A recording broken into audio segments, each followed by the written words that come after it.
cuteness level, like 50. The dog, the truck, and what about that little four-wheeler back there? About the same size as the truck. Let's work on that. What's up, guys, and welcome back to Project Time Garage. What do you think about this? This is a 1984 Honda TRX70. It's been sitting in my barn back there for years. I think we should get this thing out, get it up and get it running. And you know, honestly, I think it would just be a cute fixture in the back of this little truck, don't you? I mean, tiny truck, tiny fella, tiny four-wheeler. That's so cute. Let's start with unloading the thing. That's probably a good first step. And maybe, just maybe, a good pressure wash, because this got some years of dust and debris on it. Before we get started in this video, guys, if you haven't already subscribed, I'd appreciate it. If you take a minute and click that subscribe button, it's a little icon down there in the corner like that. You know, it's free, doesn't cost you anything at all, and it's what helps support this channel and helps me to make videos like this every week. So really appreciate it if you would. If you like the video, appreciate a thumbs up. Obviously, if you don't like the video, then I guess thumbs down is in order. Yeah, so anyway, appreciate that. Let's get on with this project. Then we're going to air the tires up first, make it roll a little bit easier. I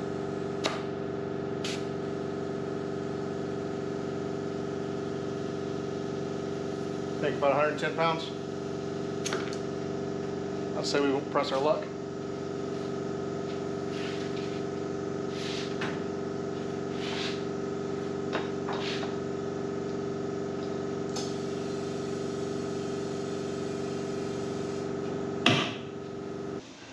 Figure we may as well go ahead and pull the plastic off while it's kind of up here in our grill like this. So.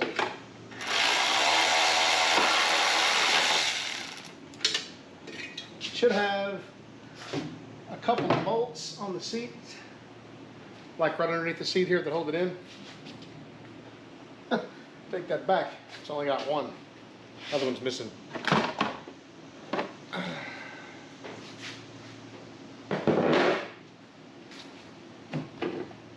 There's the bolt that dropped. Yeah, that makes things just a touch easier, doesn't it? You can get to stuff. Backstory time. I bought this little machine for my daughter a long time ago, and the thing didn't run because everything I buy doesn't run for some reason, but that's either here nor there. So yeah, I got it for a good deal. It didn't run. The guy was sure it was the carburetor. Just to be sure, we sprayed some carb cleaner in there and pulled it, and it did hit. So I was like, okay, so at least got compression, and you know, if it's got compression and it's getting fire, then I can deal with the rest. So we get it home. I could not make the thing fire to save my life. I tried everything in the world, no spark, no spark, no spark. Come to find out, the stator itself was bad. And if you look for replacement stators for the little TRX70s, they ain't none. They don't make them. Discontinued from Honda. Ricky Stator doesn't make them. I'm like, great, I've bought a paperweight for like, I think I gave like 200 bucks for this thing or something like that. And so my daughter was kind of heartbroken. Did some research and found out that you can buy little like Chinese kits that include the stator and the pickup coil and a CDI and an ignition coil and all the way up to the spark plug boot. So I'm like, all right, so I bought one of them and did some finagling and managed to get the stator in there and the pickup coil in the right place. And the thing ran. It ran good, and it ran good for a long time. I was really surprised how well the thing ran, actually, considering I cobbled together all of the electrical and ignition system on the thing. So she kind of outgrew it, kind of lost interest in it, and it just sat there in the barn for the longest time. I'm sure the gas tank is in rough shape because the gas tank was in rough shape when I originally bought it. The inside of it was, I mean, it was full of rust. So I'm sure we'll have a little bit of work to do with that. And at least the thing is free, you know, it's not locked up and it's still got good compression. And I hope all that Chinese electronics I stuck in there is still good. Anyway, that's the backstory on the bike. And now you know where we're at now. My goal is just to get it back up and get it running. I'm gonna try to clean it up as much as I can. And I literally may stick it in the back of this truck just because it looks cool as can be. I don't know, I'm weird. Let's get to work. What about oil? Let's see what that looks like first. It's full and it's clean, but there again, most of the things that I have are full and clean. It doesn't smell like gas, so that's good. We'll give her a good old-fashioned change anyway, just because, you know, that's what we do. There's the one of the Chinese parts that I have on it.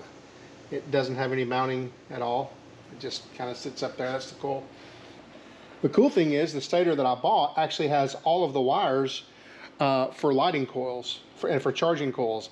So if I just got a standard old rectifier and hung on there, I could actually put headlights on this thing and a battery and all that. We're not going to do that, but we could. Big old 52-inch light bar right across this section here, hanging out to about right here. That'd look good. Reverse lights. Maybe air conditioning because it's hot in Tennessee. Let's go ahead and pull the air cleaner out of it and see what's going on there. This is a new air cleaner, a new housing, a new element. Wow. That's not good at all. My brand new air cleaner and element and housing assembly. Check this out. How about this thing new? And look at it. It just falls apart. That's kind of junky. Needless to say, it's just gonna suck all that stuff right through it, isn't it? I would say that's less than good on the engine.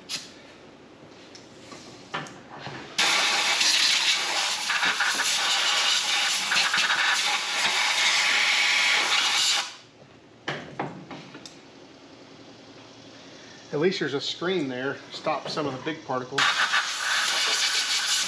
All right, good enough. Let's start. A little starting fluid, see what we get here.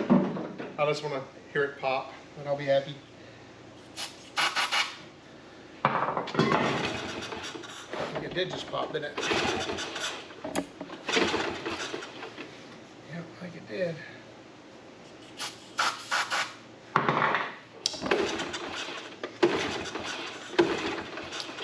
I know it popped at least once.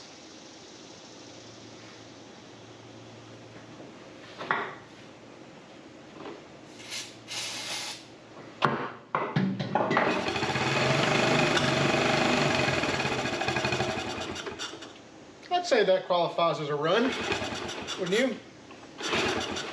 Okay, well that works. So it runs. Fuel system is going to be our problem. Let's get the, let's see. Let's go ahead and get the fuel feed line off of it, and let's see what we're dealing with. That's the fuel petcock there that switches between on, off, and reserve, but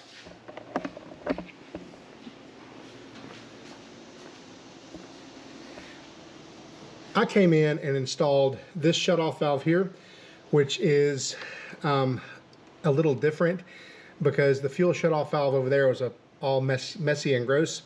So I kind of bypassed all of that and just came straight out of the tank and straight into a petcock, straight into a filter, and then out.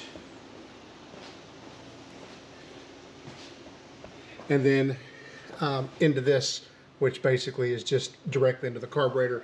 You see that that fuel selector switch there is built into the side of the carburetor, so it's not quite as easy just to replace. So I'm going to pull it loose here and see what I have for fuel, but it's going to be ugly.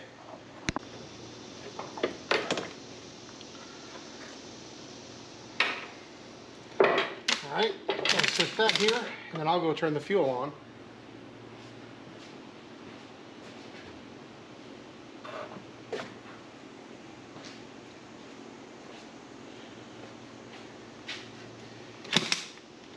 And nothing. Do we even have fuel in the machine? Oh, maybe not. Maybe not.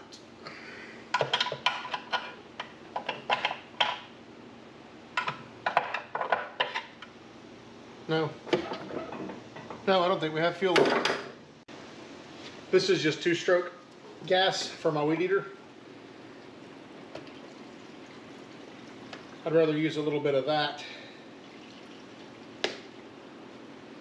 just to make sure that my rings and all get lubed up, because really at the end of the day all it's going to do is smoke a little bit, run a little bit richer on the plug, but that's okay. Now let's turn the fuel on and see what happens. Do we get anything? Hey, we do get a little something there. And that's actually clean. Look at that. Yeah, that's clean fuel. Got a little bit of water in the bottom of it, but I think that's because of the container. All right, well, nothing doing but to try this.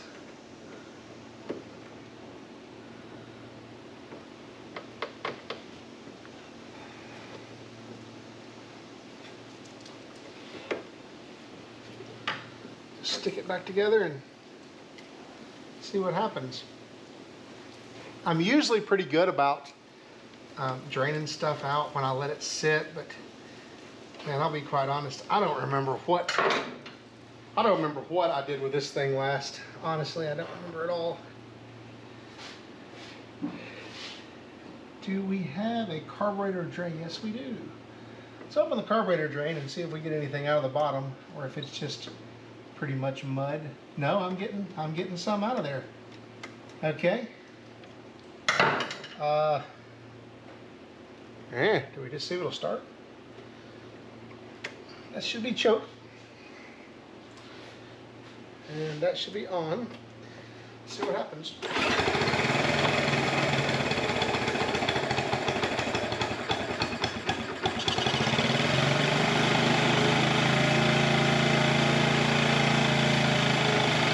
Okay, that was easy.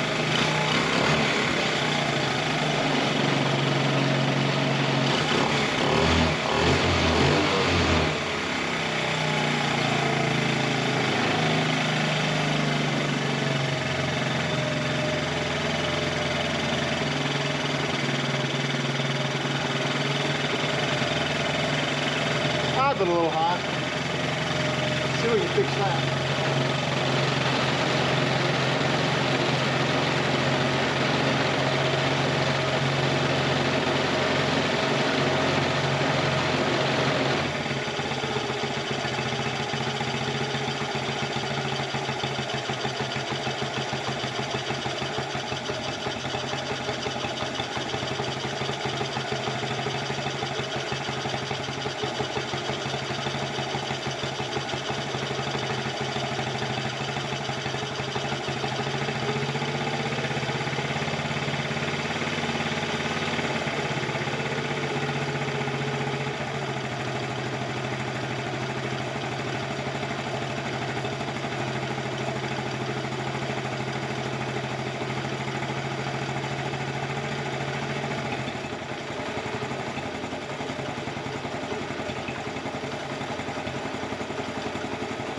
I'm trying to adjust the air mixture just a little bit. It smells a little rich to me. Of course, it's running on chainsaw gas.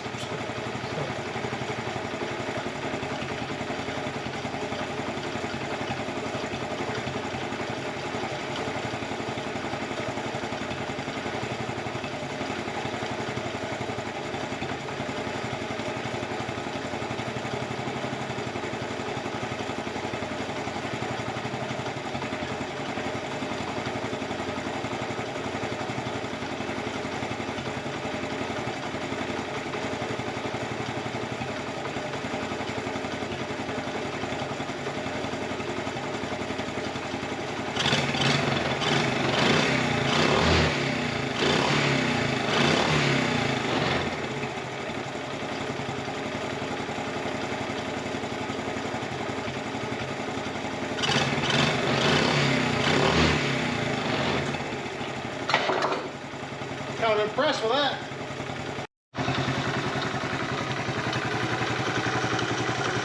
See those fuel filters right there?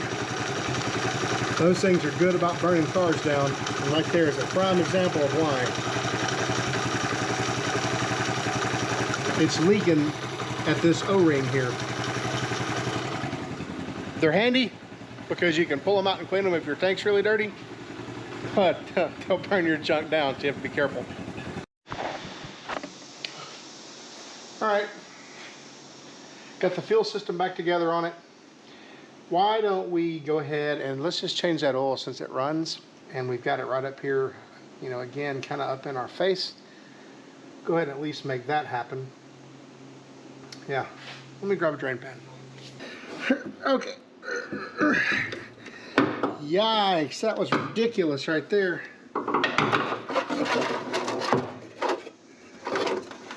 I can't get in there.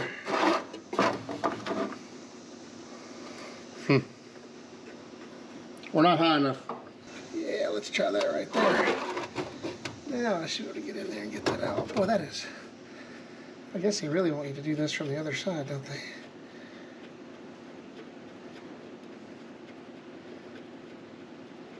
Holy cow.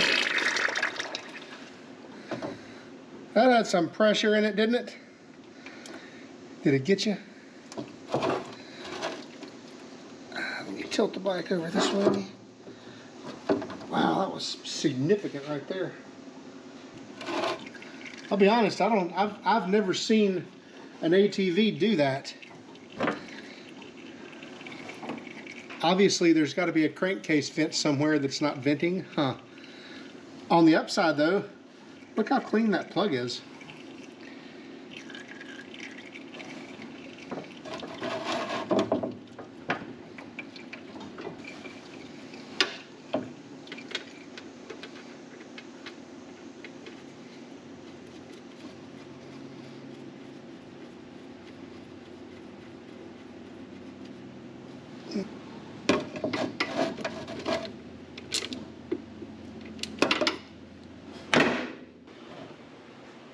Today we'll be serving Chevron Delo with whole lots of zinc and all that other junk in it.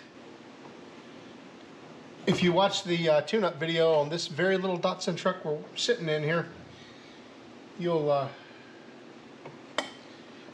know that this is the oil that's left over from what I put in it. If you didn't watch that video, I'll link it right up there somewhere. See what we got here. I know this thing can't possibly take a whole lot of oil. Evidently it takes more than that. Of course, it did seem like 30 gallons came out of it, didn't it? This is the part where I like way overfill it. End up having to drain some of it back out, isn't it?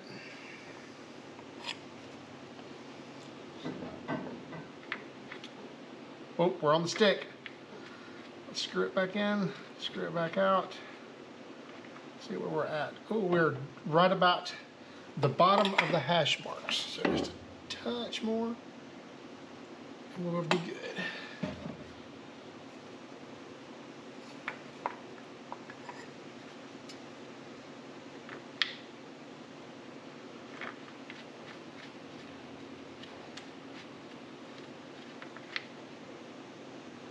Hey, we're right at the top. Like a boss. Just like a boss. All right, found out why the oil came shooting out of there. I can start this thing and let it run for just a second or two and then open the oil cap up, and there's like a lot of pressure in there, enough that it'll blow the cap out here. A little bit of windage is normal. It doesn't have a lot of blow by because it doesn't smoke. But what I did find was this hose right here. This is the crankcase vent hose, and I guess evidently the crankcase vent hose was stopped up. So I blew some air back through it. There was a sudden rush of air, and now it vents properly, doesn't build up pressure. I can't make it idle reliably, and that drives me nuts. It idles good for a second, and then it starts to sputter and load up and act silly, and I've got the idle mixture screw as lean as I can possibly make it, but it's definitely loading up at idle. So I'm going to take the carburetor out and see if I can figure out what's up with that. Well, I've got the carburetor apart, and honestly, it's really clean.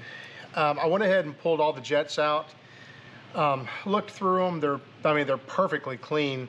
This thing's not had any dirt at all in it.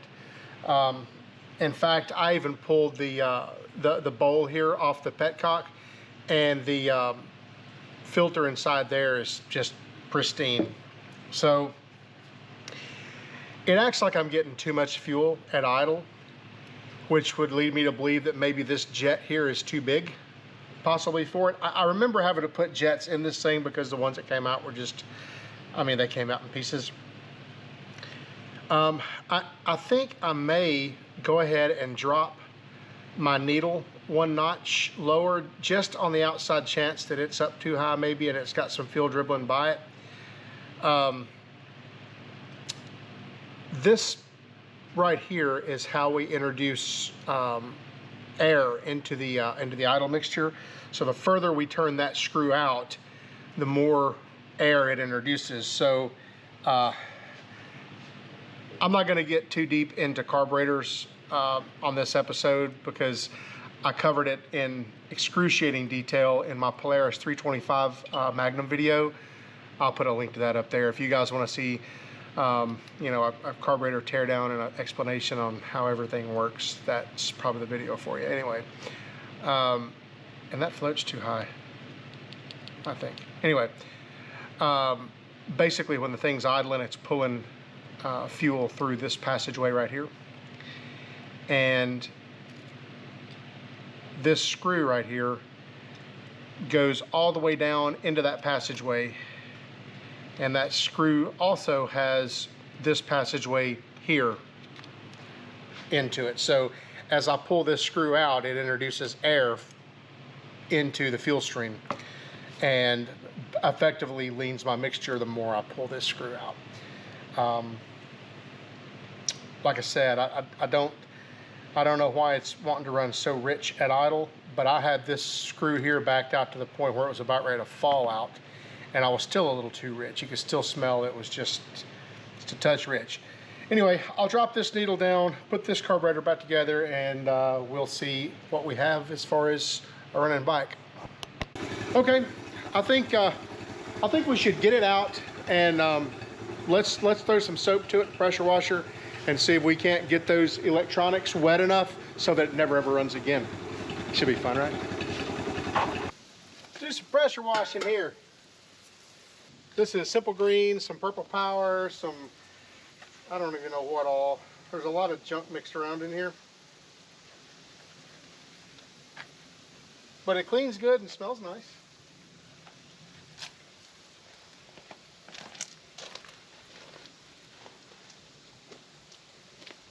It smells really nice, actually. Must be something more in there. Might as well get the bed of the truck where we leak some fuel and some oil and all the other junk. I don't know what's in this stuff, but it's making me hungry.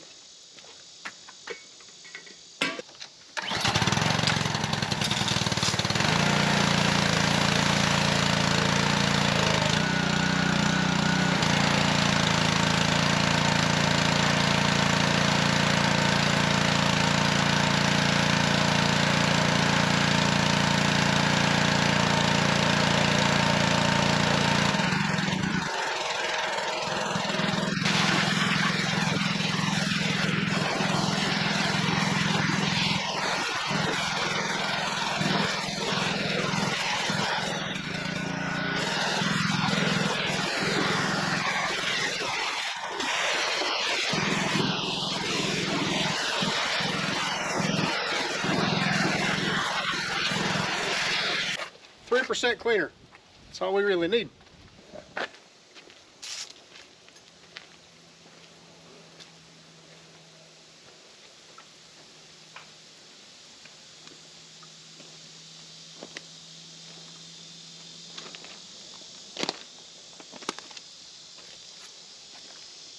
Better, right? Definitely better. Put it back together.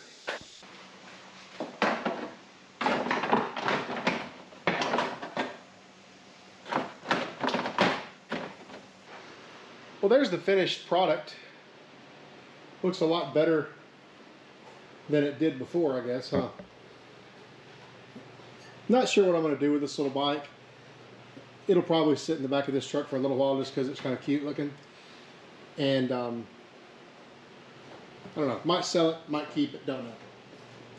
But it's been sitting overnight. And let's see. Let's see if it'll actually start or not.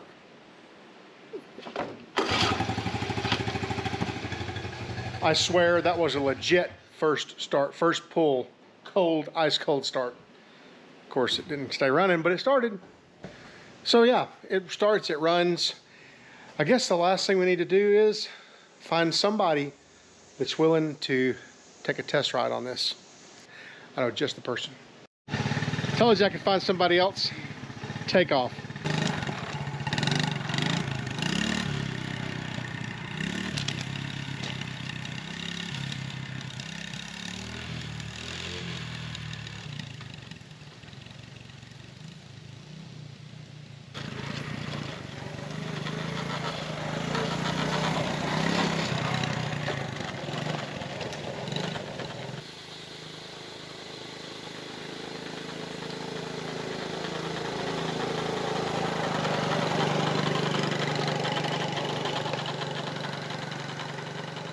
All right, guys, appreciate you watching this.